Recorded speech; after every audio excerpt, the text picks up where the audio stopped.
This video is brought to you by Black Desert Online. Black Desert Online is a 3D AAA MMORPG that you can play online and features breathtaking graphics, amazingly fun and action-packed gameplay, and a high-quality character creator.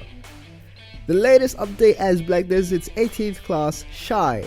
The Shy class is the first and only class that focuses on using support abilities and life skills that can heal and strengthen your party. However, the Shy also has some unexpected ways to attack and defend using her unique weapon. Take a shot at making a unique character who also has their own special abilities that become available on the Donkey Mount. So check out Black Desert Online right now by clicking the link in my description. Now let's get to the video.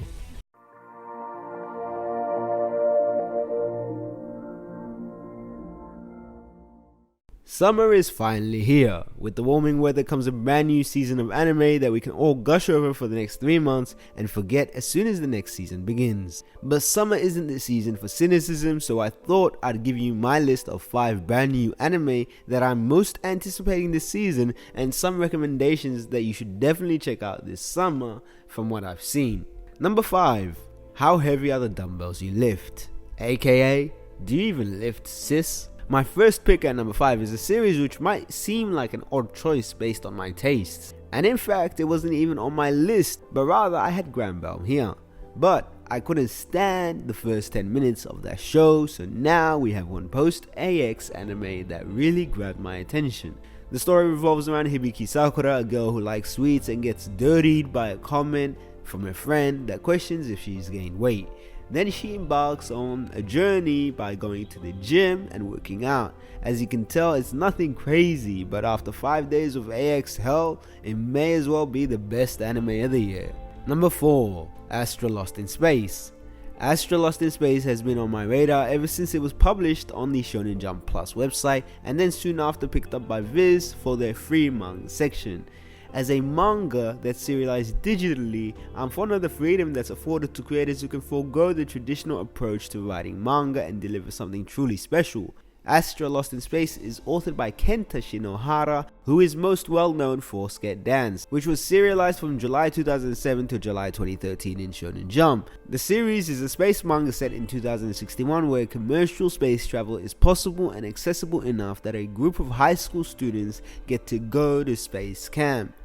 However, as soon as they arrive, things begin to go awry as a mysterious light source warps the students 5,012 light years away from their home. This is a space survival story that has me really intrigued, and it's one of the most underrated manga out right now, but in spite of that, its vocal fanbase has always kept it in my consciousness. It's a pretty short manga with only 5 volumes, so a one-core adaptation by Studio Lurch is certainly enough to cover the entire manga at a good pace. The series is being directed by Masaomi Ando, who previously directed Scum's Wish, Gakkou Goroshi, and Hakume no Mikochi.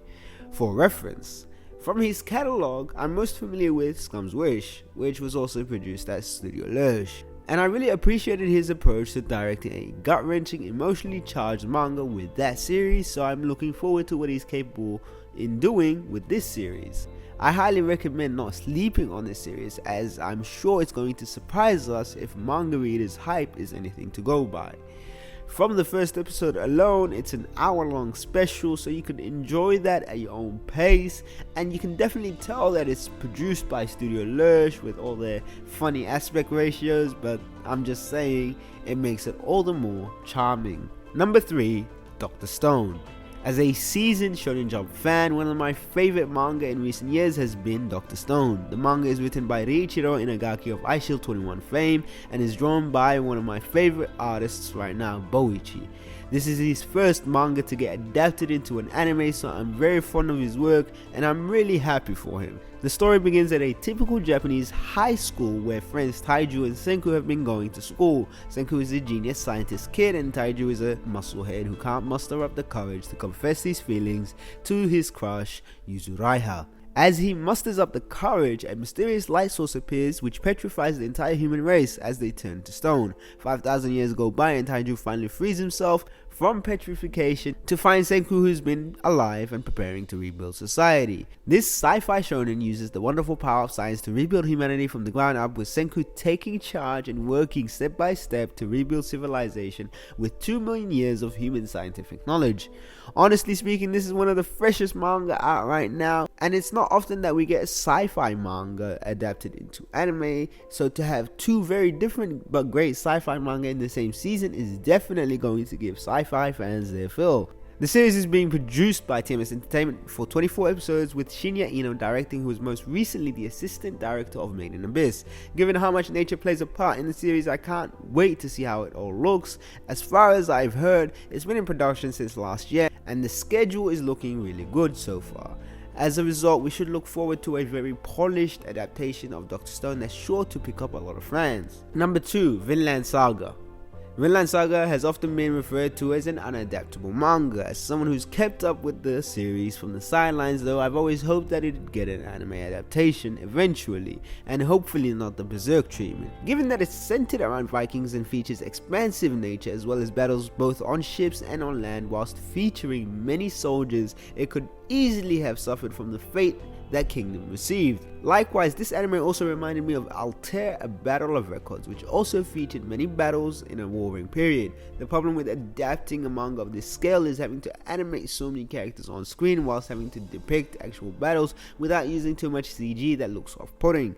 Thankfully, Studio Wit is adapting this manga, and it seems their approach to handling this material is to deliver very faithful art, courtesy of one of my favorite animators, Sakahiro Abiru, who is the character designer for Vinland Saga. He came onto my radar thanks to Hunter x Hunter 2011 and would often post ganga and art of very detailed character drawings on social media. However, the series is being directed by Shuhei Yabuta, who is a 3D artist who most recently became a director with the infamous Inuyashiki, which didn't have the best implemented CG. As the director, I'm interested in seeing how he translates the very difficult source material onto the screen. In my opinion, as long as the character art remains detailed and consistent, I would imagine that most fans will ignore any bad CG as long as it's not jarring to the experience.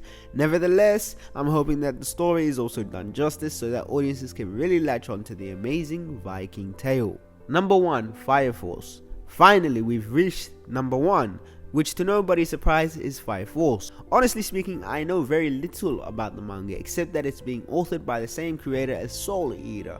Having seen the trailers and now finally the first episode, and having kept up with the staff though, it's easily won me over as a very stylistic and stylish Sakuga filled anime. The series is being produced by YonkouProductions of JoJo fame. However, the staff involved consists of a more interesting mix of creators. For those unaware, the director is Yuki Yase, who was previously linked to Studio Shaft, having directed Mekako City Actors as well as Zarageto. Likewise, the character designer is Hideyuki Morioka, who worked at Studio Shaft, most notably on the Kizimonogatari films. Given that Shaft has been bleeding talent, it seems that a lot of the former Shaft employees will be joining Yuki Yase on Fire Force, and he's brought along a multitude of effects animators who've managed to turn this manga into a visual spectacle. As a result, we can look forward to an adaptation that will be a visual feast for the eyes and certainly light up the fire in your soul, as the Sakuga manages to capture the hearts of viewers everywhere. As of current, it looks like the series will be split core, with 24 episodes airing this season, then the following 24 episodes at a later date. This bodes extremely well for the production, with many episodes already completed before airing. In fact, Fire Force was meant to be a spring show but was stealthily pushed back to summer, which was good for both the production and our continued use of fire puns. At the very least, if the story doesn't capture you, certainly the quality and consistency of this anime should do so. That's why it's my most anticipated anime this season. As for you guys, what are you looking forward to this season? Are there any shows that I haven't mentioned that I should definitely check out? Summer is certainly looking like a lit season, so feel free to share all your recommendations down below, and until next time, take care.